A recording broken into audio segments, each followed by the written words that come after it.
بسم اللہ کی برکت کا واقعہ بیان کیا جاتا ہے۔ سب سے پہلے آپ لوگ چینل کو سبسکرائب کر دیجیے تاکہ روز اسی طریقے سے دینی معلومات حاصل ہو۔ کہا جاتا ہے کہ کسی علاقے میں قحط سالی پیدا ہو گئی۔ اس قحط سالی کی لپیٹ میں نہ صرف انسان بلکہ چرند و پرند سب اس کا شکار ہو گئے۔ مویشی مالکان بے حد پریشان تھے۔ اس دوران ایک مسجد کے مولوی صاحب نے جمعے میں خطبے میں نہایت یقین کے ساتھ یہ بات بتائی کہ اللہ کے نام لے کر یعنی بسم اللہ پڑھ کر دریا کو حکم دیا جائے تو وہ بھی نافرمانی نہیں کرتا۔ خطبہ سننے والوں میں ایک چرواہا بھی موجود تھا۔ مولوی کی یہ بات اس کے دل میں اتر گئی اور اس بات پر اس کا کامل یقین ہو گیا تو اس نے واپس آ کر اپنی بکریاں کھولیں اور سیدھے دریا پر چلا گیا۔ اونچی آواز سے بسم اللہ الرحمن الرحیم پڑھا اور دریا کو کہا وہ اپنی بکریوں کو چروانے کے لیے دوسرے پار جانا چاہتا ہے، اور اسے کہا کہ مجھے اپنے پر سے گزرنے دے۔ یہ کہہ کر اس نے اپنی بکریوں کو کھولا اور دریا پر چلتا ہوا دریا پار کر گیا۔ دریا کی دوسری طرف کا علاقہ گھاس سے بھرا ہوا تھا۔ درختوں کے پتے بھی سلامت تھے کیونکہ کسی کو یہاں تک آنے کی رسائی نہیں تھی۔ اس نے خوب اچھی طرح اپنی بکریوں کو سیر کروایا اور واپس لوٹ آیا۔ پھر یہ اس کا معمول بن گیا کہ وہ بکریاں پار چھوڑ کر واپس آ جاتا اور شام کو جا کر بکریاں واپس لے آتا۔ اس کی بکریوں کا وزن دگنا چگنا ہو گیا۔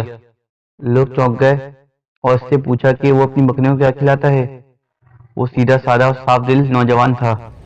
اس نے صاف صاف بات بتا دی کہ جناب میں تو بسم اللہ الرحمن الرحیم پڑھ کر دریا پر چل کر اپنی بکریوں دوسری طرف چروانے لے جاتا ہوں۔ یہ بات سب نے سنی مگر کسی نے اس چرواہے کی بات پر یقین نہیں کیا کیونکہ یہ ناقابل یقین بات تھی۔ مگر بات ہوتے ہوتے مولوی صاحب کے پاس پہنچ گئی۔ مولوی صاحب نے اس چرواہے کو بلوایا اور سارا ماجرا پوچھا۔ اس چرواہے نے مولوی صاحب کو ہی حوالہ بتا لیا کہ مولوی صاحب میں تو آپ کا شکر ادا کرنے والا تھا، آپ نے جمعے کے خطبے میں جو نسخہ بتایا تھا کہ بسم اللہ پڑھ کر دریا کو بھی حکم دو تو وہ بھی انکار نہیں کرتا، تو میں تو بس آپ کے نسخے پر ہی عمل کر رہا ہوں۔ مولوی صاحب حیرت سے اس کے چہرے کو دیکھتے رہے۔ مولوی صاحب نے کہا بھائی صاحب ایسی باتیں تو ہم ہر جمعے میں کرتے ہیں، فقط ان کا مقصد لوگوں کا ایمان بنانا ہوتا ہے۔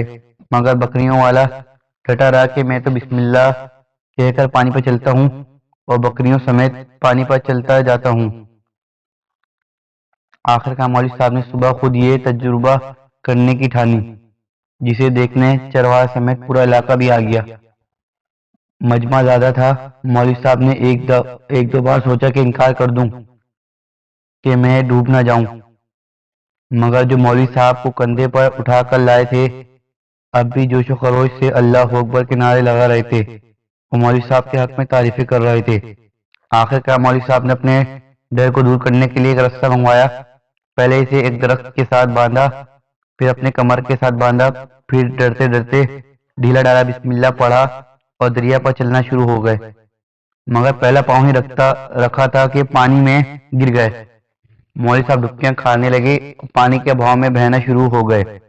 لوگوں نے کھینچ کھینچ کر باہر نکالا۔ مولوی صاحب کی اس حرکت نے چرواہے کو پریشان کر دیا کہ مولوی صاحب کی بسم اللہ کو یہ کیا ہو گیا، کیونکہ اس کا یہ روز کا معمول تھا۔ اس کے اپنے یقین میں کوئی فرق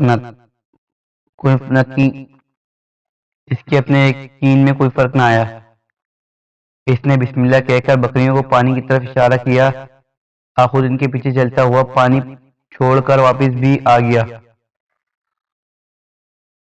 لوگ اسے ولی اللہ سمجھ رہے تھے اور اس کے حق میں نعرے لگا رہے تھے، مگر وہ سب سے بے نیاز سیدھا سادہ انسان تھا۔